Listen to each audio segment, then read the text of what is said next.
The streets of Manila were already alive with noise, even though the sun had barely risen. Jeepneys honked, vendors called out their wares, and the air carried the mix of dust, smoke, and the smell of freshly cooked rice. Amid the chaos, a small figure wove through the crowd, a boy no older than 10, his bare feet blackened by the pavement. In his tiny hands he clutched bundles of sampaguita flowers, their sweet scent a sharp contrast to the harshness of the street. He moved quickly, offering the delicate garlands to strangers rushing past. Some brushed him off, others ignored him completely, but he kept going. His voice was soft but steady, "Sampaguita, sir, sampaguita, ma'am." Behind the tiredness in his tone, there was something else, an unshakable determination. His stomach growled from hunger, but he ignored it. Each coin he earned wasn't for himself alone.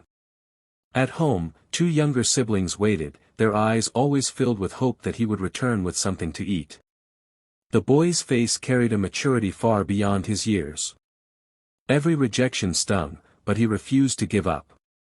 He wasn't just another child on the street, he was a fighter, carrying his family's survival on his small shoulders.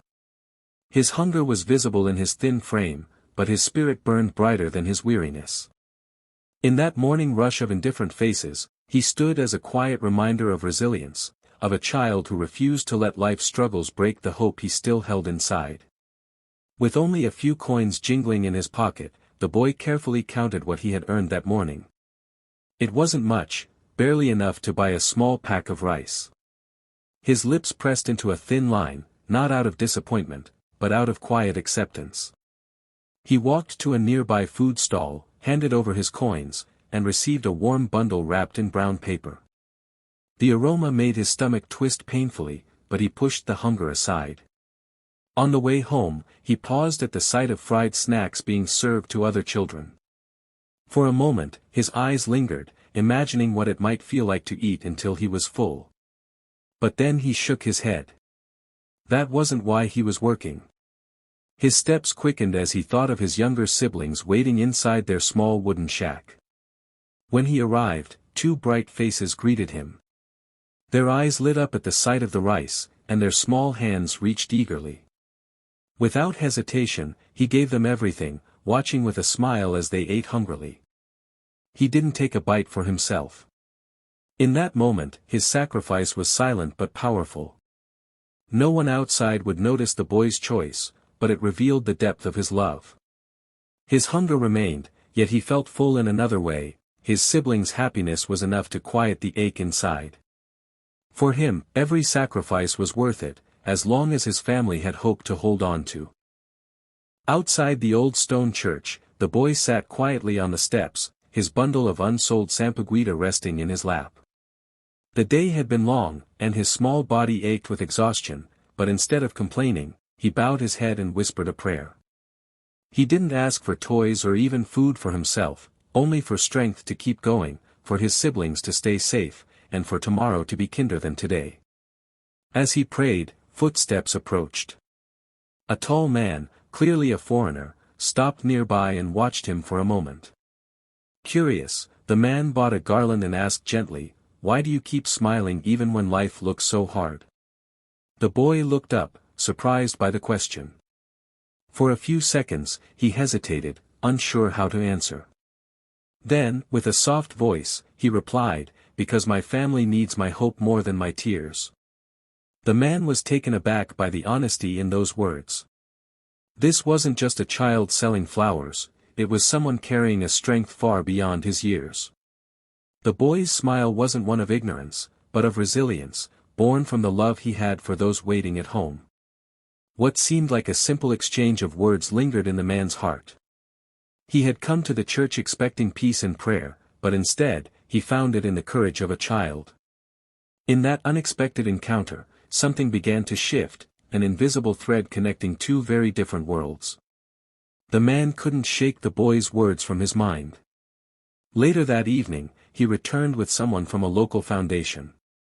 They sat with the boy, asking about his family, his dreams, and what he wanted for his future. At first, the boy was shy, clutching his sampaguita tightly as if afraid it might slip away. But when they asked about school, his eyes lit up. "I want to learn. I want to be a teacher someday," he whispered, almost as if saying it too loudly would make the dream vanish. The man's heart ached. Here was a child with so little, yet he carried dreams so big. Without hesitation, the man promised to help. He didn't just hand over money, he made sure the boy was enrolled in school, provided with books, uniforms, and meals through the foundation. For the first time, the boy held a pencil in his hand instead of flowers. Tears welled in his eyes as he looked at the man who had changed everything with a single act of compassion. His small hands trembled, not from fear, but from a gratitude too deep to put into words. He bowed his head, whispering, "Thank you, sir," over and over, each time more heartfelt than the last. That moment was more than charity, it was transformation. A life that once seemed destined for the streets was now opening toward possibility. Hope, once fragile, had become something solid, something real. And it all began with an act of kindness that reached far beyond coins. Years passed, and the boy's world slowly transformed.